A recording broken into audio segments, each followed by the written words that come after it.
Hi. All right. So my name is, that was an introduction. Of course, I wrote it and it sounds so flashy, but it's really not. But I'm Anthony Ryan. I go by Ryan. I've gone by Ryan since I was born. So you can call me Anthony Ryan. You can call me Ryan. You can call me Mr. Ald. But I graduated from LSU in 2010. And just to give you a little bit of my backstory, because it always starts somewhere. As a kid, I drew, painted, and my family really encouraged that because I was really the only one like that in my unit, from aunts, uncles, whatever the case may be. So right off the bat in high school, I was going to do something graphic design based. So I actually went to LSU for graphic design for about 2 years. For you guys who are in fashion, fashion is a very hands-on thing. You want to touch fabrics, you want to move things around. And so I knew graphic design wasn't for me. And so I actually took 4 years off of school. I had worked retail since I was 15. I had always done something with clothing. And so during that time of 4 years, I was like, you know what? I'll go back to school during my own schedule when I'm inspired again. So I worked for the Buckle, which is still around. I know it's there at the Mall of Louisiana, probably still. And one day I said, you know what? Let's give this a shot. I've always been good with putting things together, building outfits. As you know, in fashion, it's really about a woman's body type, their personal aesthetics, what they feel confident. I've always been a firm believer of fashion has no age. You look at all the major fashion magazines, and they're all women of age who just know how to dress their body and dress it well. So it was something I knew I could succeed at. I'd already been in it so long. So I actually started looking around at schools. Um, Not knowing too much about LSU, I actually started looking at SCAD originally, Savannah College of Art and Design, because it's a well-known fashion institution throughout the U.S. And I decided that it was too expensive, and I found out that LSU actually had a really good program. And so going into it, I went and toured the school, and I was like, wow, there is more here than I thought there would be. And I know just from listening to Miss Pam that it has grown even more since my time there. So I decided to give LSU a chance. And at this point, I was a little bit older, knew what I wanted. And so I was very driven to get this done. And so I did. I went in there and didn't know too much about sewing. I didn't touch a sewing machine till I was 27, and just worked really hard. I don't know if you guys still have access to it, but I was in that lab all day, every day, sewing what I could when I could. And I didn't always have the easiest route when it came to school. Like I was introduced, I'm a two-time at this point, two-time testicular cancer survivor. And unfortunately, when I was a first year junior, I believe, I was diagnosed with testicular cancer for the first time, and I had to actually go through 6 rounds of chemotherapy, which was in total about 5 to 6 months worth of treatment. And my teachers were just very generous in working with me and working with my chemo schedule because I had to be in a chair from 9 to 4, 9 to 5 every day. And so I know that you guys right now are going through a really hard time with COVID, and that it's harder. It's harder being, sitting in front of a camera and trying to learn. But if anyone's living proof that you can do it, I am. What's worse than being diagnosed with cancer during the middle of a school year? And if you cancel your classes, you're going to get pushed back a semester because, as you guys know, it's only certain things are only offered in fall, spring. So I encourage each of you, just right here, right now, to let all of that go. Everything that's happening with this year and all the craziness that is entailed, and just really latch on to your professors, your teachers. If you have questions for them, ask them. They're here for you via Zoom. They're here for you via text, whatever the case may be. But you can find those workaround with these obstacles and still be able to be successful and grow as a designer and learn even more. But my big break at LSU, I mean, I competed in everything. I don't even know what's still around there, but the first competition I was ever in was this one called Rock and Wear. And it was right there at one of the bars next to the varsity. I was a sophomore in college. I hadn't even taken pattern making. I was still in the first construction class.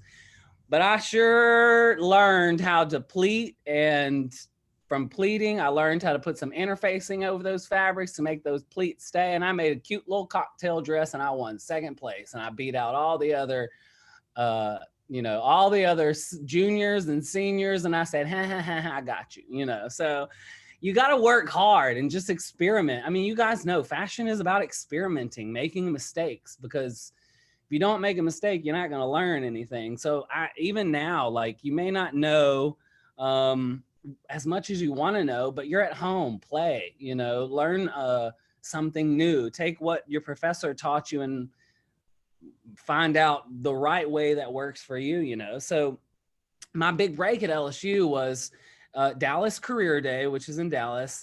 Hopefully you guys still do that. I'm not sure, but they, you compete in different categories, from cocktail to red dress to workwear, which at my time was the hardest one to compete in. And I submitted two garments, one for career wear and one for cocktail. And I don't know if you guys know, but just for the garment to walk in this big fashion show that's at the Trade Center in Dallas was a big thing for us, just for it to walk. Now, if you placed within those categories, it was an even bigger thing.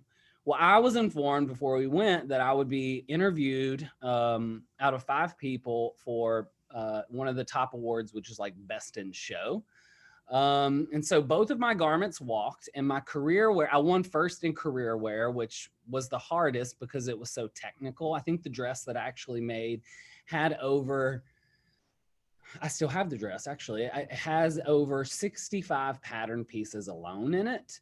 I used those pattern pieces to create kind of my own textile. And then I made this really just forward kind of fashion editor inspired dress that walked and won first place. And they interviewed me for Best in Show. And I want to say for the first time in the department's history, I took away Best in Show, which afforded me over a $20,000 scholarship to go study in Paris at the Paris American Academy for a full summer.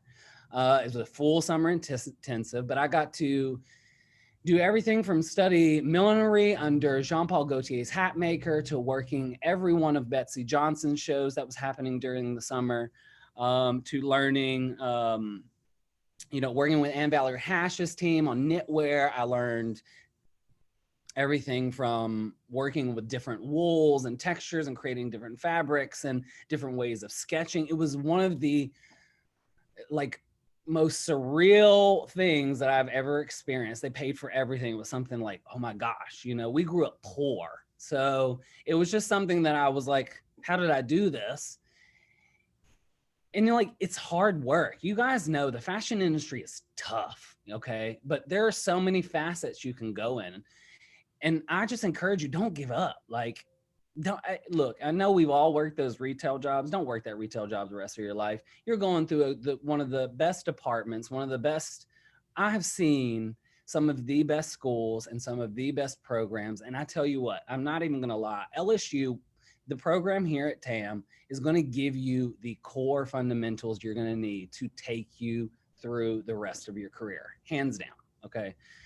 I have seen it. I've seen it in New York. I've seen it in LA. I've seen it here in Texas. I've seen it in Louisiana. I've even seen it in Georgia. I mean, I've seen quite a bit, and I've talked to quite a bit of people after my time at LSU, and you're getting what you need there. So I encourage you to keep it up and keep going for it. And just during this time, take what you can from your professors, but they can't do it all. You're going to have to do some yourself. So after getting back from Paris, it was a real struggle for me in finding where I was going to go next. And here's why I say don't stick to retail. I went back to retail, and it was kind of like, okay, I'm wasting my talent here.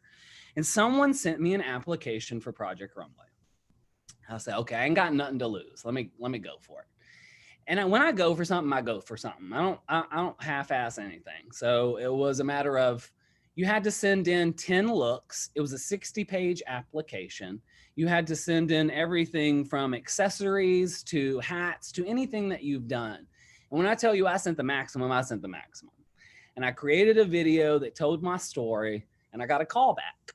And I went to a callback that was in Dallas and went in front of a panel. And that's where you see on TV where I roll a rack in, like a little scared puppy. And I say, this is what I got, And so they gave me yeses. They really appreciated my, you know, the different outlook that I have on fashion being Southern based, because as you know, it's hot and humid.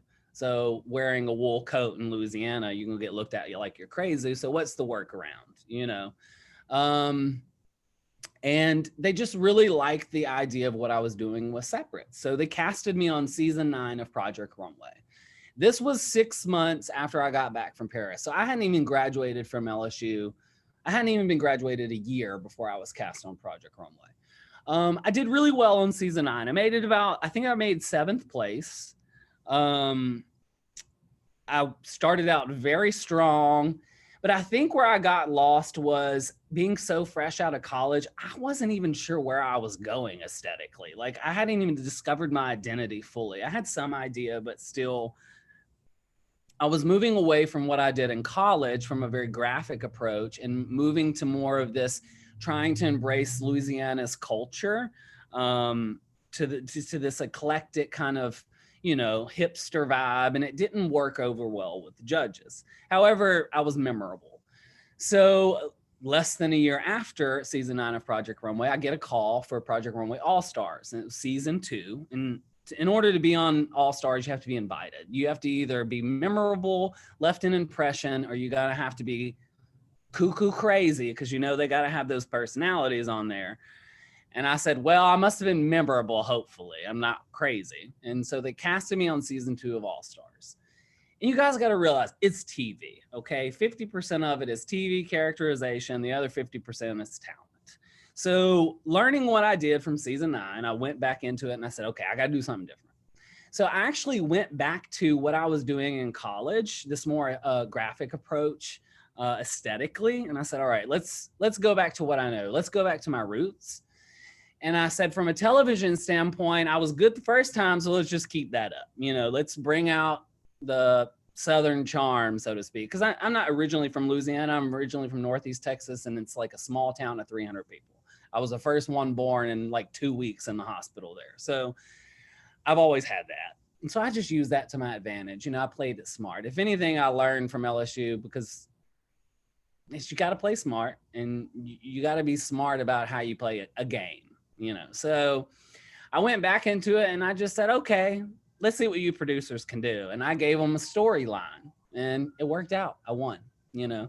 So I brought a strong design. I brought strong personality. I brought a great story, which goes to my lead in, you are the face of your brand. So keep that in mind as you move forward. That's in anything you will do from now on.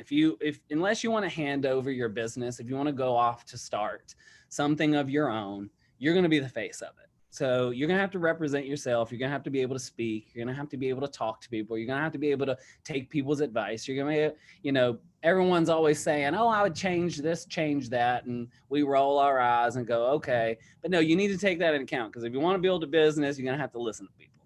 So went on to win season 2 of All Stars. And from there, from there, it was just a roller coaster of one thing after another. I have since opened my own shop in San Antonio. And a lot of you probably like, why'd you move from Louisiana? And the honest to God story is I was in a really bad 5-year relationship that ended poorly, and I had to get away. So I moved to be closer to family and kind of start over and rebooted myself.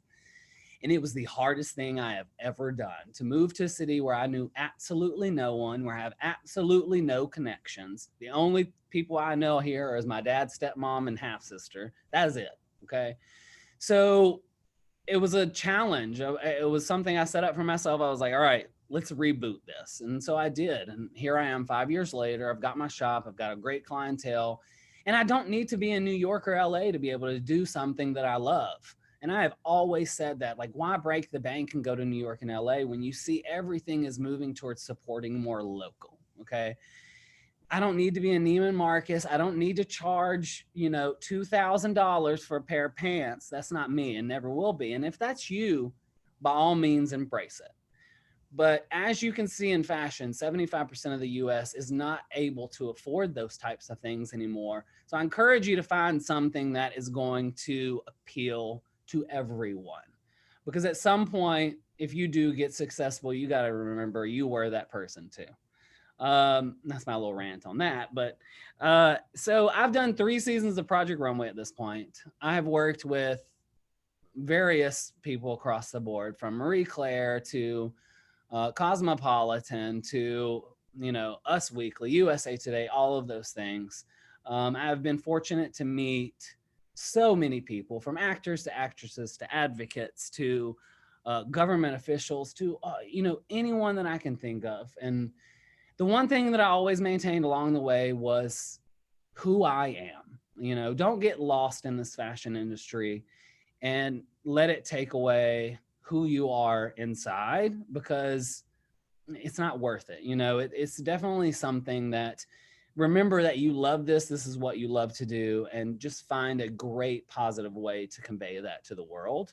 So yeah, I mean, that's where I am now at this point in my life. And I have nothing but LSU to thank for this, because I knew nothing going into it. I mean, I kid you nothing. I knew how to draw, and that was it. And I knew that after viewing the program, I knew that LSU's program would give me the core fundamentals that I needed to be able to bring that vision to life. And they did. And I'm sitting here living proof. It's definitely something that you're going to have to work at. And if you really want it, you're going to go for it. So, yeah, I love to take questions. So if you have a question, pipe up. If you want to type a question, let me know.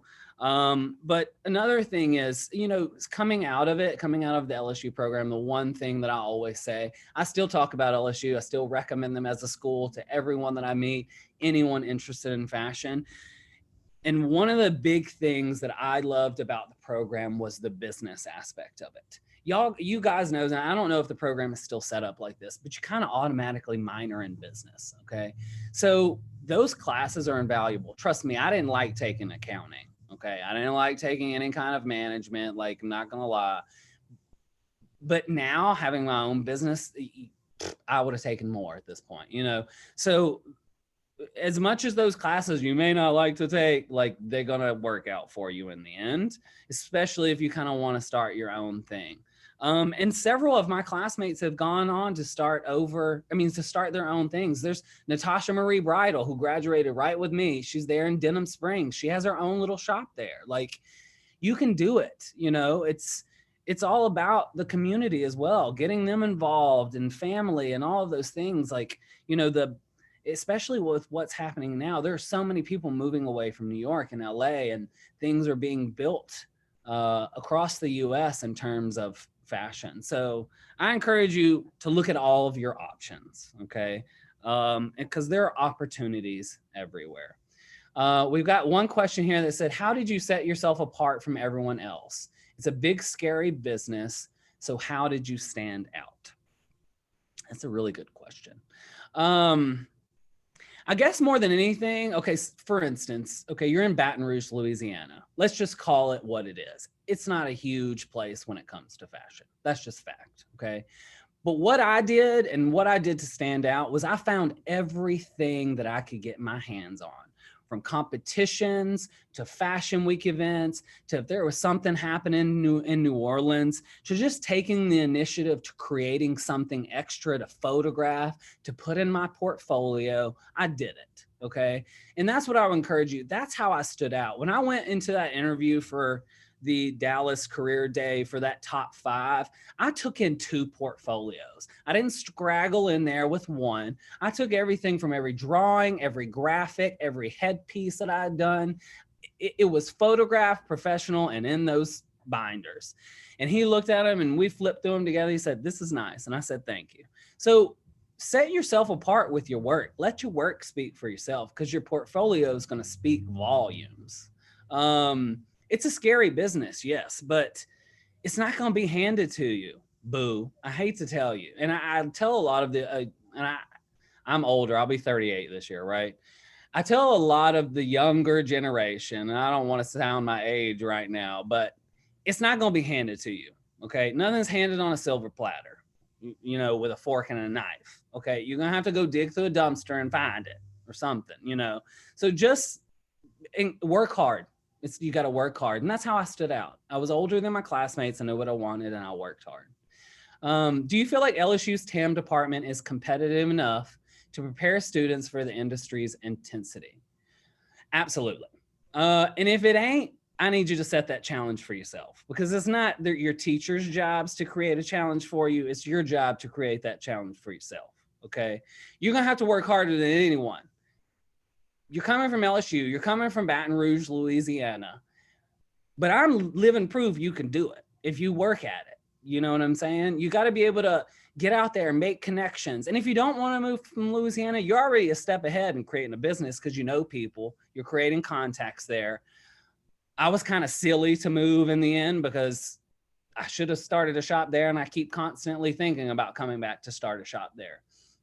But yeah, they're preparing you. They're giving you a great skill set, because I know what I have in my mind and my repertoire from learning at LSU, and they're giving you the skill set. In the end, it's up to you. It's up to you to be as competitive as you want in the industry. That's not their job, that's yours.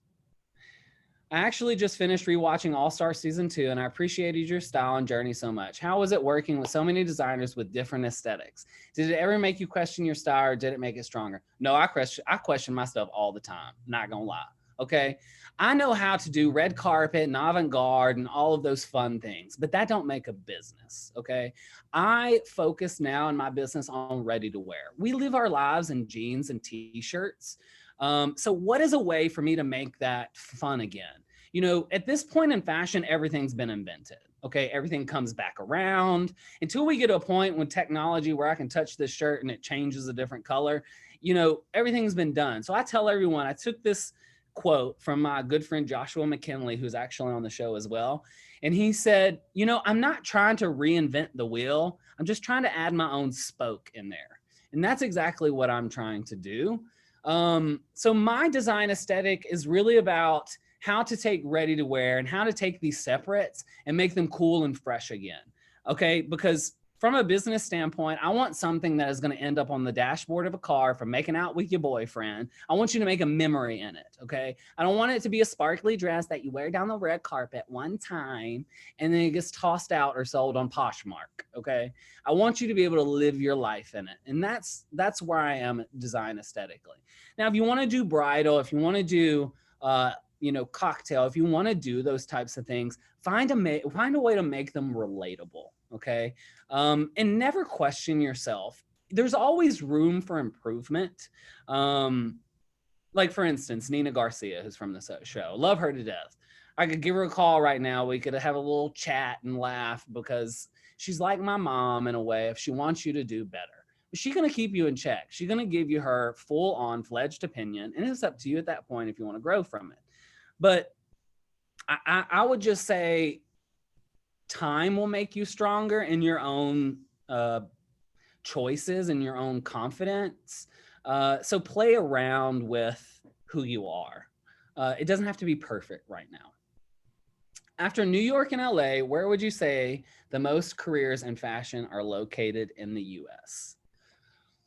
I mean, honestly, Dallas. There's a lot of opportunities in Dallas. It's such a double-edged sword, that question, because you can make a name and you can make something for yourself wherever you are. Okay. There is fashion in every city, one way or another, you know, and I say bigger cities. Look, San Antonio is not super trendy. Okay. They want to post flowers on everything and put sparkle and glitter on everything. And that's not me, but I found a workaround. Okay. I brought a different niche. I brought a different market. I brought a different viewpoint to the city. And I said, here's what it is. You either like it or you don't. And if you don't, let me convince you why you should. Okay. So, you know, make a name wherever you want. Like, don't put yourself in a box. Don't say I need to be in New York or LA, because you don't have to. Okay. What is your store called? Do you have a website where we can shop online? So my store is called Colorblind. He tried to say Colorblind or something, you know, and he ain't the first one. Many people do. I just like to be creative with it. So it's two French words meaning color and armored, because I view clothing as colored armor in a way. We convey so much through dress. But it's called colorblind because I am colorblind as well. I'm sure I'll get the question, how do you work with being colorblind? So we'll wait for that one. But we do a lot through Instagram. As you guys know, social media is everything. So I do sell some on a website. I actually just took a lot of it down because the thing with the shop, and this is where I've created a niche in a lot of ways. So you guys know, you create a pattern for a button up. If it's a good pattern for a button up, I'm not changing it, okay? I can change the fabrication on it. I can make it an organza button up and I can make it a cotton button up. But it's gonna take it from one thing to another. So if I've got a good pattern, okay, say a button up, right? I'm gonna create, let's say, a cotton printed spring button up. I'll reuse that pattern, and for fall, I'll make it in faux suede, right? So I do a run of 6 on each, and that's it. A run of 6, a run of 6. And when it's gone, it's gone. I leave it gone. And I would do that in every city. So say, for instance, I had a shop here and a shop in Austin, I'd create a run of 12, send 6 here, send 6 there. So we do a lot via social media because the second I put it online, I'll usually, on our social media, I'll usually sell 3.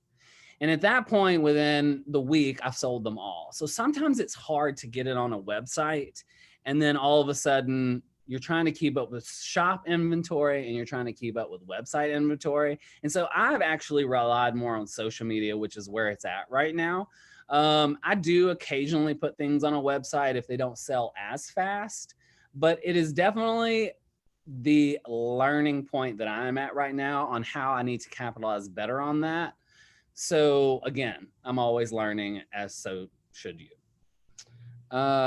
How did you find the competitions that you compete? How did you find the competitions that you competed in during college? Girl, Google is your best friend. Okay. And if not, it's just a matter of, I mean, I know it's COVID, so you're kind of stuck at home, but it's just a matter of research. I mean, there are competitions across the US, things that you don't have to necessarily be local to compete in. So I'd almost recommend even researching that. There was one that I almost competed in, but because of cancer, but it wasn't even in Louisiana, it was somewhere else. So I encourage you not just to find local, but to look, nationwide. And a lot of that is just research. I mean, if you don't open a computer and start typing in fashion competitions, global, or whatever the case may be, you got to start somewhere. So that'll lead you down so many paths.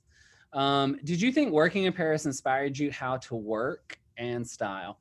No, Paris is a very extravagant city. It's very much not like the US in a lot of ways. I just creatively let myself go there and played and found inspiration for what I brought back to what I was doing here in the US. I still make hats and I sell hats in the store. But from a technique standpoint, I actually lean more on what I learned at LSU. Do you think was there a time you messed up, failed, and how did you bounce back and learn from it? Absolutely.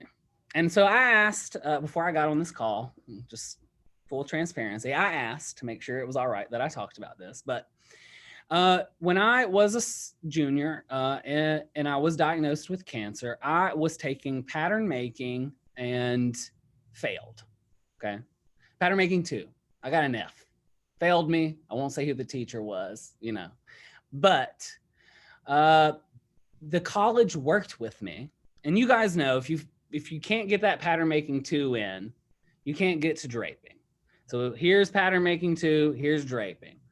I was going to miss draping because I had to wait all again to take pattern making 2 again, and it was going to push me back a year. Okay. But the college worked with me on overriding that prerequisite that I needed on pattern making 2 to be able to take pattern making 2 and draping at the same time. And I did it. About killed me, but I did it. Okay. And I think I passed those classes with A's and B's, right?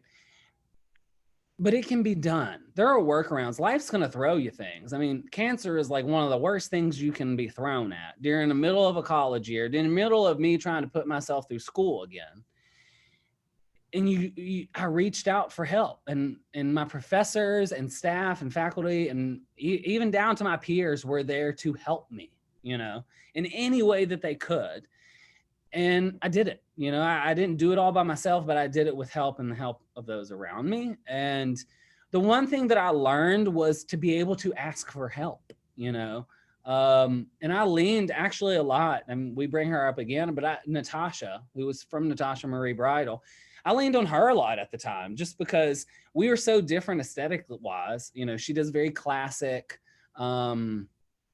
bridal. It was it's where she wanted to go. And here I am over here making a dress out of boning, totally in my own world.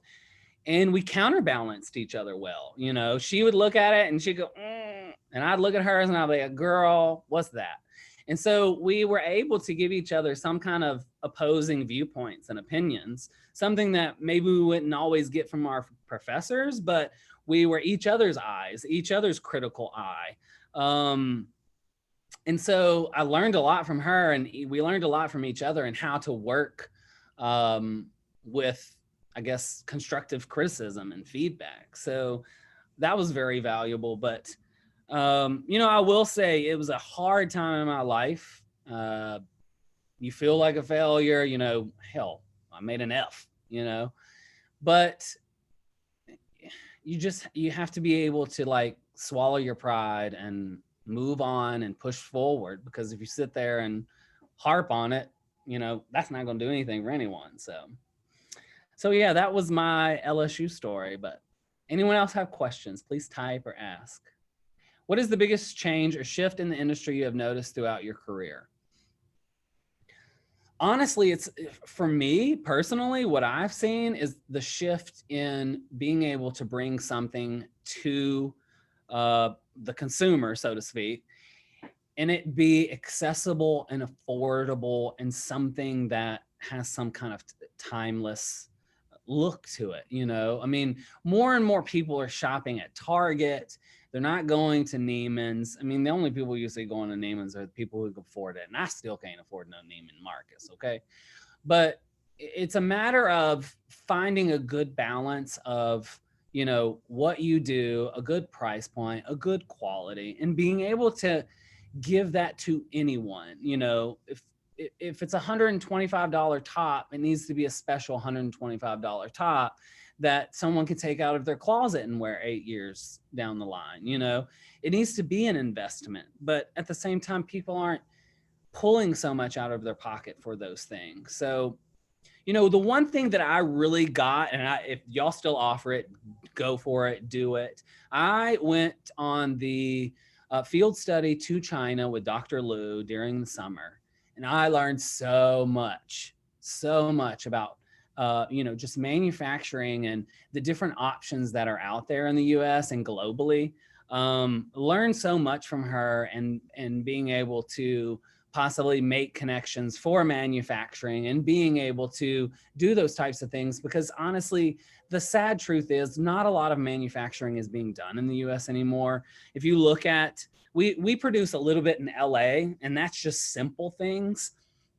But it's hard. You're going to have to be able to find some type of sourcing that is going to be affordable, that you are going to be able to bring from a price point, from a wholesale standpoint, to a retail markup that is going to be doable for a lot of people across the board. So would you suggest taking an internship at a newish luxury brand that only has a few employees to learn the entire process, or at a large corporate brand where job offers are more likely?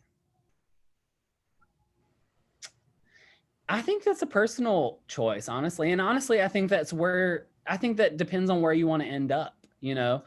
Should you want to start your own brand, then yeah, I would go for the luxury brand. You're going to learn more about how to run a business. You're going to get more hands-on. You're going to get more first knowledge information on what that takes. If you want to end up working for, like, say, for instance, I was interested in working for Urban Outfitters design team when I was in college. I applied, they never called back, but If you want to go more that route, then I would say go for more of this large corporate brand. It kind of depends where you want to go, because you guys know fashion, you can do so many things. You can do pattern making, sketching, you can start your own business, you can work for a corporation. So I would choose an internship that complements the end goal. Where would you like to be in 5 years professionally? So I have always said I would like to have like 5 little shops like I have now. One here, maybe one in Baton Rouge, one in New Orleans, one in Houston, one in Dallas, one in Austin, kind of thing, right? And hire someone to run each. And I'll do the design part and the, managing director part from the side, and bop around from each store every other week and just have it be what it is like that. If it was to get any bigger than that, from trying to open up stores elsewhere, I ain't gonna do nothing. I'm gonna sit back and collect a check, and I'm gonna make someone else do it, because that's just too much work for one person. But if I had like 5 or 6 stores, it's something I would be able to manage and still be able to be hands-on and do what I love, and it not be overwhelming. I've never been one to want to have some big investment company, because I don't want to have to answer to investors. You look what happened with Zach Posen. Everyone pulled out and the company went bankrupt. I don't want that. I want to be able to call my own shots. I want to be able to put my own money in it and say that it's 100% mine, and ain't no one else gonna tell me what to do with it. How do you stay inspired for your designs, and how do you discover your design aesthetic? So I'm always inspired by fabric.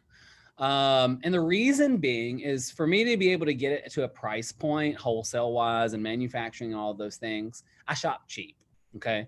I want high quality, decent, nice fabric, but I want it for $2-3 a yard. I'm cheap because I want to be able to bring it to you guys at, that price point that anyone can enjoy. So a lot of the times I'll get inspired by fabric, how it feels, the look. And then from there, I'll form a story. Okay. So, if she's a bird lady sitting in New Orleans and she goes to the park every day from 11:30 to 4:30 with 10 loaves of bread to feed the ducks, what would she look like? Okay.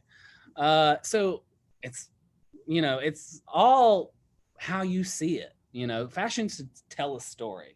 Okay. We wear black when a funeral, we wear white to a wedding. Like, tell a story with what you wear. I always, when clients are here, I'm usually here. Okay, guys, that's another thing. Don't be afraid to work your own shop. Hell, I sweep my own floors, mop my own floors, change my own light bulbs, help my own clients. Do you know what I mean? I have a few girls that come in here. If I need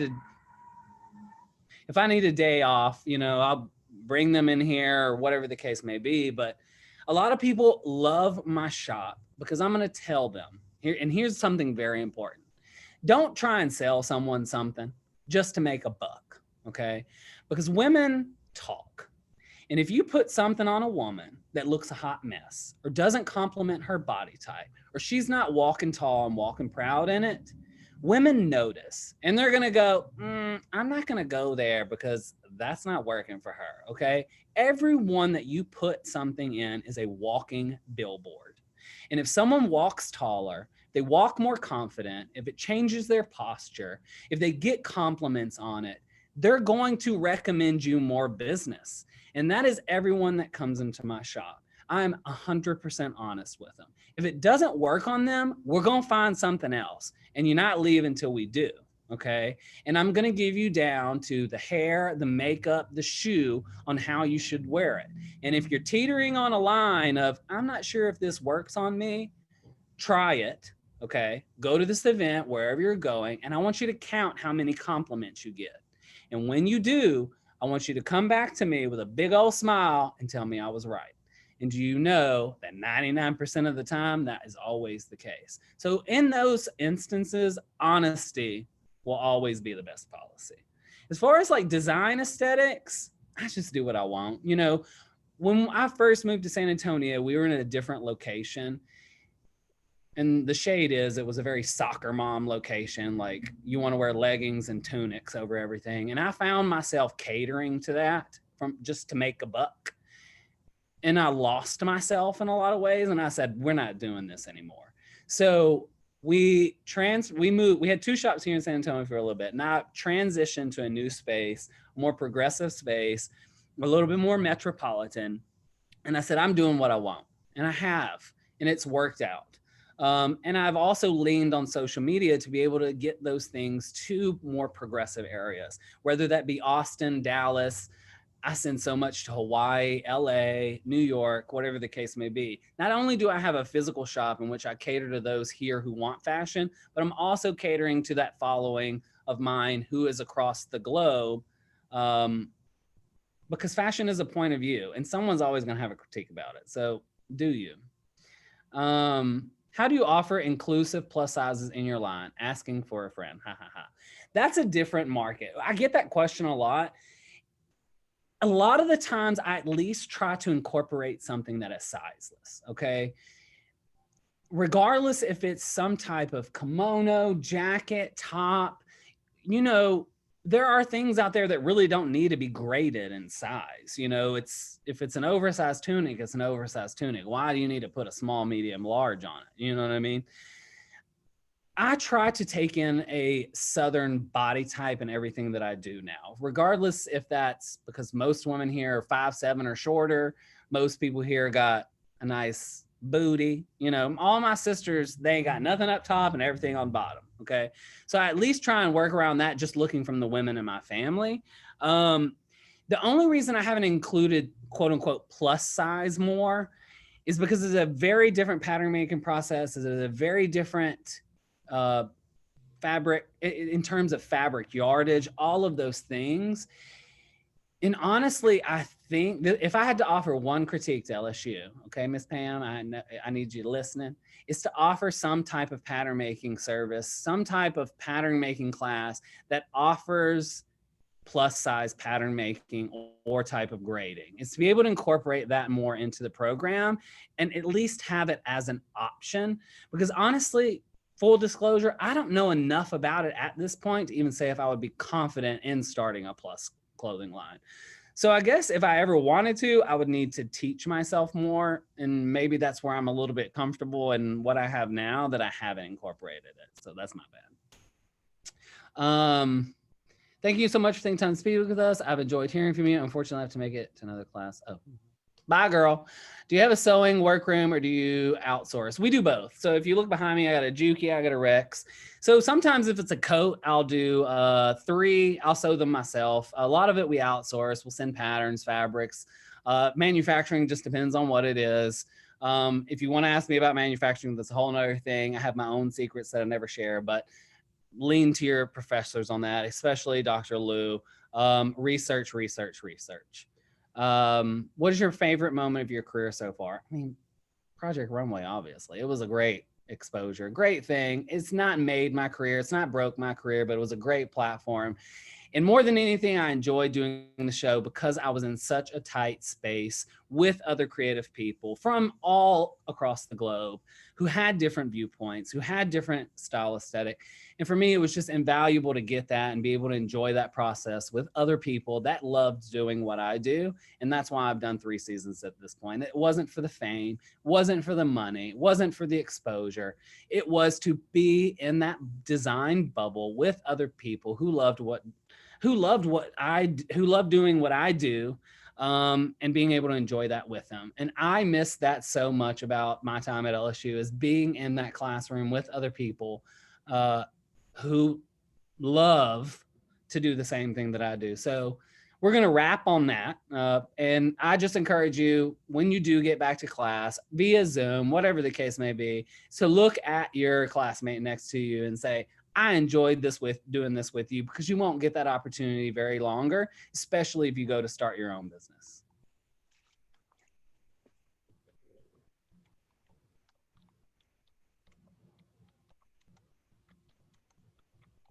I'm on mute. Thank you, Anthony Ryan. What a great talk. And I know our students really appreciated your advice and just hearing about your experiences and what you learned from them. And so, again, we really appreciate you taking the time to speak to our students today. Hopefully I was nice. Yeah, I thought, all good comments in the chat, and so yes. I'm just very transparent, very honest, No, and that's what we need to hear a lot of the time. And so thank you again, Of Anthony course, Ryan. of course. I think we will let me go to the next slide. Just as quick reminders, guys. We have pumpkin painting coming up next week. So make sure you register. I'll put in the chat how you can register that. But it's put on by our active in like 3 to 5:30. And of course, we'll be cognizant of the social distancing and spacing for that. And then this is a pool event coming up in November. We'll have El Marie Stylist, fashion stylist here with us, as well as Alyssa just from Beals coming in town to talk to our fashion association during their meeting. And so if you would like to attend, here's the link to register for that event as well. Again, like Anthony Ryan mentioned, take every opportunity to learn and grow. And this is a great opportunity for you to visit with some people in the field. And this is just a reminder of our next speaker series. We have Mr. Noble Gayden coming up in November. And so make sure you put that on your calendar and plan to attend. And then finally, again, as I mentioned at the start, we would like to hear your feedback from our speaker series. And so this is the bit.ly link to fill out a quick survey on today's speaker. And I think that concludes our presentation today. Again, Anthony Ryan, we thank you so much. And please let us know when you're in town. We would love to, host you in Baton Rouge. And go Tigers! Go Tigers! Woohoo! Thank you. Bye, everyone. Thank you. Bye. Thank you. Thank you.